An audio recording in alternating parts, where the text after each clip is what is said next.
ما خو د دین خبره کوله ده زه شرمولم او ده زه بدنامولم په ما په ټیک ټاک لګېدلی رښتیا ووایه چې ما څوک بېعزته کړي او په ما کې څوک عیبونه راوباسي تاسو بیا د ما خبره نه اورئ چې دا څه بېکاره ملا دی دا به د خدای په دربار کې تا د ګریوان نه راکاږي او په دې ځمکه به دې راکاږي او خدای ته به دې پیش کوو چې ما خو الله ستا خبره کوله ظالمه د قیامت په ورځ به دا علما د ګریوان نه نیسي او بعضې خلک د دې ټیک ټاک او د یوټیوب په ذره پیسې ګټل غواړي نو ظالمه د مولا په بدعت یې پیسې ګټي عالم په خلکو کې سپک او د عالم بېعزتي وکړي ولې چې عالم دی چې یو عالم ته د خلکو په نظر کې سپک کې او یو عالم د خلکو په نظر کې وغورځئ نو خلک به دغه مولا خبره نه اوري نو نقصان چاته شو مولا خو تا نه د دنیا خبره نه کوي دین خبره کوي نقصان دې دین ته ورسوي د دین سترې غورځئ ګیره به یې خریلي او به هم لګئ په ډبل میکونو او په ملایانو پسې به لګئ هلکه ځان خو لاول ټیک که به هم لګئ مولا دا وایي مولا دا وایي خوارشي سود پسې ولګه دنیا په سود پرته ده کلام قطعی دی خوارشی خلق جنکی لکان بربن شو پا کلبونو کے دا ذکر کا چی خلق جنکی بچکا لکان بچکا کشرکول بچکا ظالم ورشه پا یونسٹو پا کالجونو کی دا لکانو دا جنکو آغا بد حال شروع دی چی زیر طویل نشم پستلو کے ظالمت دارو باسا خلقو تا خلق پوئی کا چی دا خلقو لکانو جنکی بچشی بلا شو گورا خلق پا دوکانونو کے پا تجارتونو کے 2 نمبر سیدونو خرصی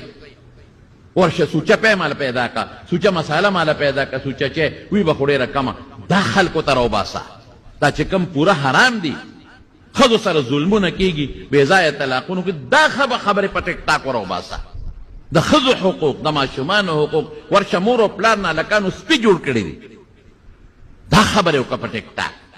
نو چې کم په معاشره کې ګندګي دي او په معاشره کې کم ډنډونه دي او کم خراب سیزونه دي او د هغې روکتام پکار دی دا خبرې څوک نه کوي ولې په هغې دته شهرت نه میلاویږي په هغې ورته په ټیک ټاک پیسې نه میلاویږي او دا علما دا بېکسه علما چې دا ټولو لګیا دي د اصلاح د خلکو دپاره او د مدرسو د ښه خلک هم پکې شته په ټیک ټاکونو کې ښې خبرې هم خورئ ښه کلیپونه هم خورئ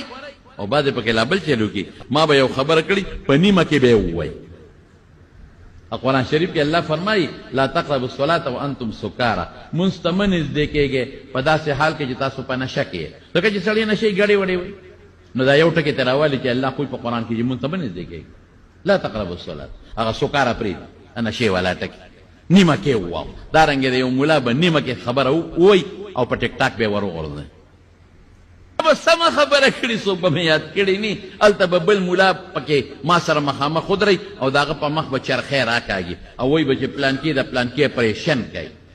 هلکه زه ډاکټر یم زه سرجن یم چې د خلکو اپریشن کوم زما څه کار دی زه د ټولو علماو قدر کوم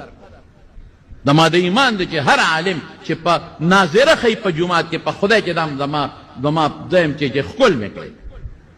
چې ماشومانو ته ناظره ښیي ناظره دام لوی مقام لري چې تا ته امامتي درکوي صرف امام دی دام د لوی قدر خاوند دی چې کم تا ته مدرسه چلی د هغه په کور کې ستا خویندو لونو ته قرآن ښودلی کېږي په خدای چې دام د عزت خاوند دی زه د علماو بد نه ویم او نه د علماو پریشنونه کوم او نه علماو پسې خبرې کوم زما خو د ایمان دی چې کوم عالم د دین خدمت کوي دا زما د سر تاج دی تاج